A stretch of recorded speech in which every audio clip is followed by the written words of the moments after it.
यहाँ पर पार्लियामेंट के इलेक्शन के सिलसिले में इकट्ठा हुए हैं और आप लोगों को ये तय करना है कि हमें किसे वोट देना चाहिए और किसे हराना चाहिए, किसे जिताना चाहिए।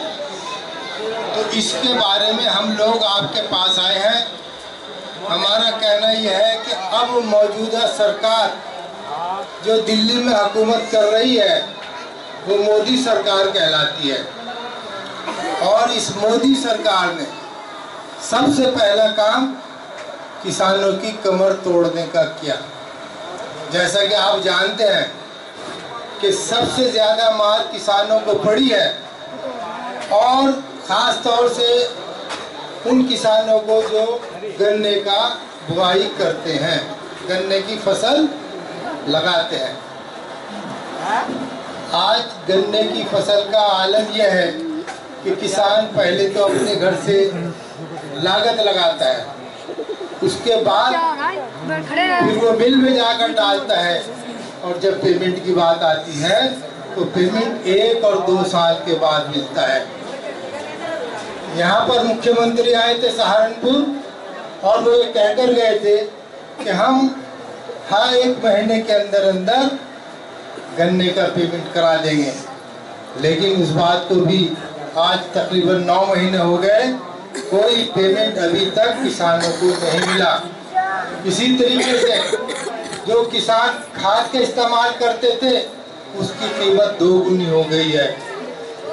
कीमत 2 गुनी के होने के अलावा जो खाद का कट्टा हुआ करता था वो भी 50 किलो से घटाकर 45 किलो कर दिया गया है।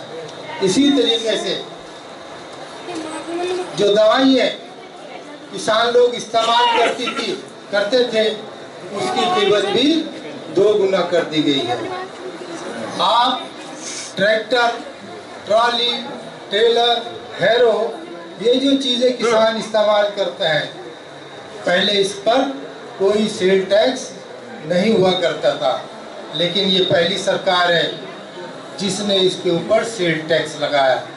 सेल टैक्स भी 2 या 4% नहीं लगाया, बल्कि 12% टैक्स लगाने का काम किया। तो ये जालिम सरकार है जो न किसानों की भलाई सोचती है और ना ही मजदूरों की भलाई सोचती है। पहले जितने रोजगार था लोगों के पास, आज उसका आधे रोजगार लोगों के पास रह गए हैं। जो छोटे कारोबारी लोग थे, जो छोटा धंधा करते थे और अपना पेट पालते थे, आज उनकी हालत इतनी खराब हो गई है तो एक तरीके से दिवाले के कगार पर पहुंच गए हैं। तो ये सरकार हमारी है, इतनी निकम्मी और नाकारा सरकार है, इसको हटाए बगैर हम लोगों की बात नहीं बनेगी। इसके अलावा ये भारतीय जनता पार्टी वो पार्टी है जो आपस में मजहब के नाम पर लोगों को लड़ाने का काम करती है, हिंदू और मुसलमान को लड़ाने का काम करती है, दलित और हिंदू को लड़ाने का काम करती है, मुसलमान को दलित से लड़ाने का काम करती है। इसका और इसके अलावा कोई काम नहीं कि आपस में नफरतें बढ़ाएं, आपस में भाईचारा खत्म करें और आपस में जात बिरादरी तक की लड़ाई करने का काम ये करती है सरकार। तो इस तरह की निकम्मी सरकार को हमें हटाना है।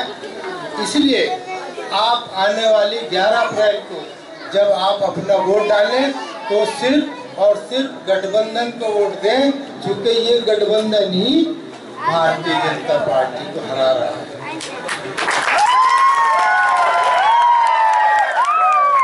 आपको खुशी होगी इस बात की सुनकर कि यूपी के अंदर लोकसभा की 80 सीटें हैं, पार्लियामेंट की 80 सीटें हैं और 80 की 80 सीटें भारतीय जनता पार्टी हारने जा रही है और गठबंधन जीतने जा रहा है।